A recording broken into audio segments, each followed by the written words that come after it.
online with LCKids this week. We want to encourage you guys also, as you're able, to come join one of our live services here at LifeChurch at 9 a.m. and 10:30 because we've got some awesome kids programming we know your children would enjoy. We also want to encourage you guys, as you're at home, to continue your child's discipleship through our family resources page on our website and also through downloading the Parent Q app, which has got tons of great activities that go along with our Bible lesson each week. So with that, we hope you guys enjoyed this week's Bible story.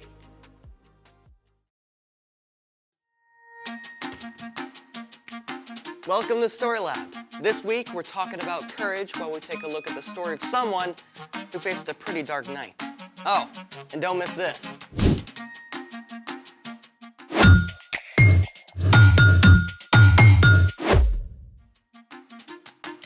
Hey, I'm Amaya. And I'm Zeke. And we're talking about courage. That's being brave enough to do what you should do, even when you're afraid. Even when something unexpected happens. Unexpected? How do you feel about the dark? A little nervous. I mean, I can't see. Can we please have the lights back? Hey! Lots of people don't like the dark. So I thought we could try something to make dark fun. Oh, laser tag. Pew, pew, pew, pew, pew. Or something kids can try at home. Flashlight tag? Pew, pew, pew. Or glow in the dark slime. Oh, I've never made slime. Me neither. Alrighty then, let's make it. Okay, what do we use for this experiment? All right, so we have clear school glue, water, baking soda, and glow powder. First, we put in the glue.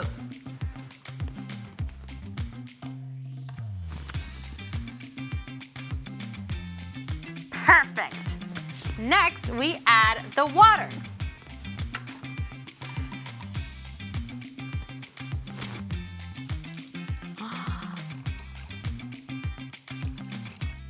Yes. Next, baking soda.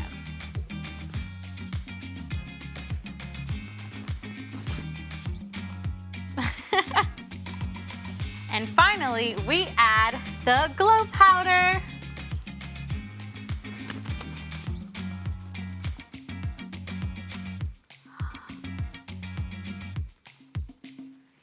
So pretty. And now we stir. And make sure you stir really good. Come on, Zeke, put some muscle in it. That is not slime.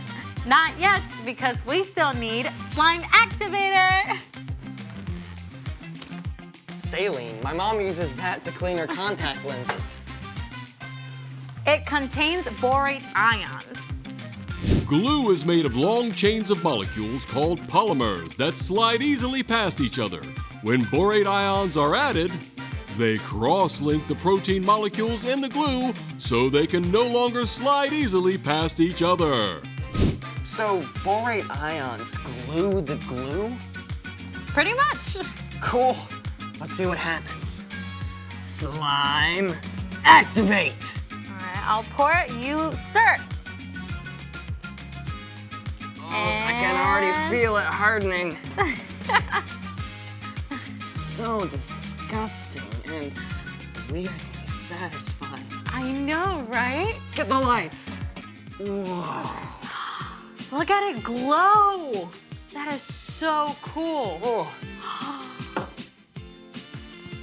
I want some. it's all slimy. Oh. So cool. Oh, it's everywhere. Snot in my hands. Oh. You're getting all of it. No. Woo! Ah! Okay, the dark can be pretty fun. Yes, unless you're joined in the dark by extra big, hungry cats. Is that a spoiler? Yes, it's time for... The story before the story. Today we're in book 27 of the Old Testament, Daniel. God had promised to bless the whole world through Abraham's family, the Israelites. God delivered them from slavery and led them to freedom in the land of Canaan.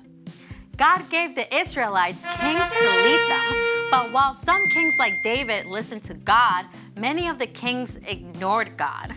These kings even led the people to worship false gods.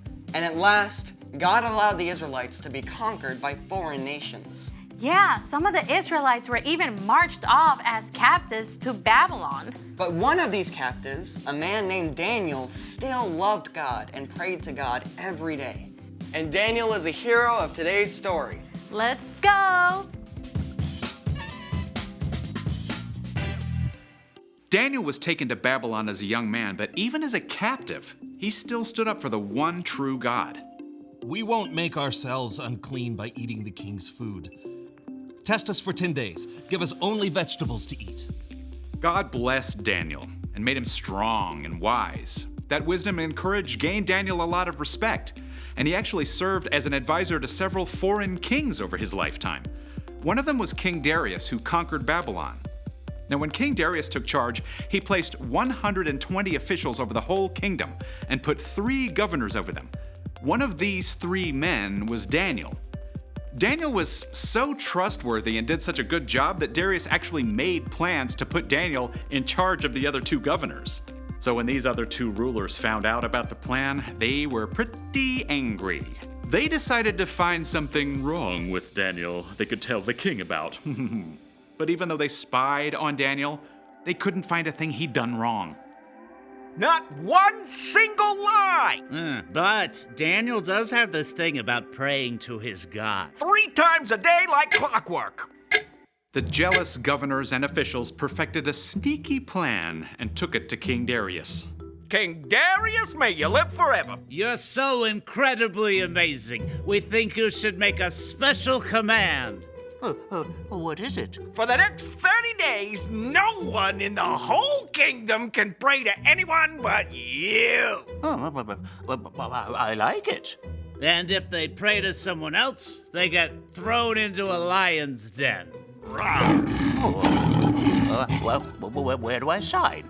Oh, well, King Darius was so flattered that he gave orders for the law to be written down, and he signed it at once. And you have to know this. Once a law of the Medes and Persians was written down, it could not be changed, even by the king himself. When Daniel found out about the law, it would have been easy enough to change his routine and stop going home to pray every day. But Daniel's love for God was greater than his fear of lions. The next morning, as every morning, Daniel knelt in his room and prayed to God. Thank you that you are always with me, God. Help me honor you in everything I do. Daniel went to his room to pray again at noon and in the evening, even though he probably knew the other officials were watching him. And sure enough, they were delighted to find Daniel disobeying the king's law. Oh, they rushed after the king as fast as they could. King Darius, didn't you sign an order that for 30 days no one can pray to anyone but you? Huh? Oh, I did. Or they'd be thrown into a lion's den. Well, no one would risk it. Except Daniel. He still prays to his God 3 times every day. When Darius realized he'd been trapped, he was very upset. He didn't want Daniel to be harmed, but even he couldn't find a way around the law. So at sunset, the king called for Daniel to be brought out and thrown in the lion's den. Daniel, you always serve your God faithfully, so may he save you. Then Daniel was shoved into the dark den, and a stone was placed over the entrance. Now, we don't know exactly what Daniel felt alone in that deep, dark place with prowling lions. But in the palace, the king was so sick with fear he couldn't sleep. As soon as the sun rose, he hurried back to the lion's den. Daniel, you serve the living God. Has he been able to save you from the lion? Morning sunlight revealed Daniel with the powerful lions curled up around him, tame as house cats. My God sent his angel to shut the mouths of the lions. They haven't hurt me at all. Oh, lift him out of the den at once. Daniel was completely unharmed. The king was so amazed that he wrote a letter to everyone in the kingdom. I order people in every part of my kingdom to respect and honor Daniel's God. He is the living God. He has saved Daniel from the power of the lions. Daniel continued to serve the king, and because of Daniel's courage, every person in the land heard about the one true God. The end. A whole den full of lions. Daniel must have been so scared. Oh, for sure, but he could look back on the times that God had helped him. He trusted God to be with him no matter what. So, what's our part in this story? Well, okay, maybe your mom told you to take the trash to the curb hours ago, but you forgot and now it's dark. It might be tempting to just skip it, but you can trust God to be with you while you do it. Or maybe you have to give a book report in front of the whole class and it's your first time, so you're super nervous. It would be easy to just tell the teacher you lost your voice and can't quite do it. Yeah, but truth is, you can trust that God is with you even in front of the class. Yeah, God knows we all struggle with fear sometimes. That's one of the reasons God gave us Jesus. When we believe in Jesus and follow him, we have God's Spirit to help us face anything that comes our way, from a book report to a barking dog to a mean kid. I think we've got it. Thank you, Brian. See you next time. So here's the thing. You can do what you should because God is with you. Too bad Daniel didn't have this stuff to glow in the lion's den. Yeah, I don't think you can ever get that out of big cat fur. I don't think I'm ever gonna get it off my hands. Thanks for joining us in the Story Lab. See you next time.